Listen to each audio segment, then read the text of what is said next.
Биз эми буюрса биз бул ишти токтотпойбуз. Буюрса токтотпойбуз. Бизде пландар бар. Мектептерде биз жолук менен гана чектелбейбиз. Мектептерде көптөгөн мыйзам бузуулар бар экен. Жолук боюнча намаз окубагыла тыюу салышат экен. Анан мечит медрестерге барбагыла дейт экен. Губернатор болуп алыштыр өзүнчөчү. Мектептен сырткаркы жактарга да адамдардын жашоосуна киргизишет экен. Анан телефондорду тыйышат экен, дагы деле ошо телефондорго уруксат бербей, телефондор бекитип алып дегендейчи. Андан сырткары ошол жанагы питание акча топтошот экен, ремонт бир нерсеге да акча топтошот экен. Ошол жанагы мамлекеттик каражаттарды туура эмес пайдаланышат экен. Жумуш айлык эсептөөдө, табел эсептөөдө, жумушка орноштурууда 100 миңдеген акчалар жешет экен.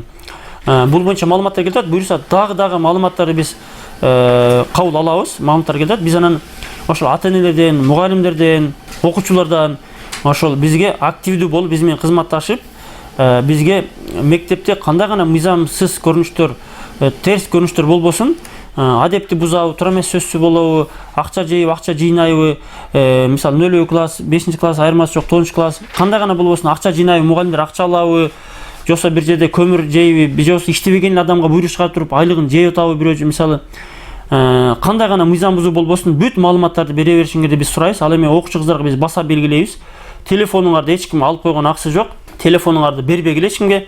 Болгону сабакта телефон колдонбой, телефонго алаксыбагыла. Ал эми жанда башка бир окуучуну ушундай чогулуштарда, женсоветтерде, линейкаларда, же сабак учурунда кандайдыр бир терс көрүнүштөр болсо, окуучу кызга кемсинтип, намысына тийип, жолугуна башка жагына каршылык бир кысым көрсөтсө, зулум кылса, ошону сөз түрдө диктофонго, анан сөз түрдө видеого тартып туруп, ошол замат, ошол күнү эле бизге WhatsAppка жибергиле сөз түрдө.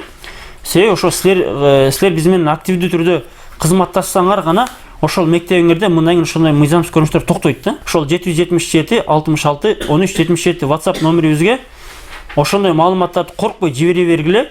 Биз иш алып барган мектептердин почти 100% бардыгында жолукка болгон кысымдар токтоду, бардыгында токтоду. Жактырбаса да калыс токтоду. Демек ошол окуучу кыздарды коркпошко эмес чакырамын. Коркпой кайрыла бергиле. Прокуратура кызматкери, прокуратура полный окуучу кыздардын укугун коргоп чаралар көрүп атат.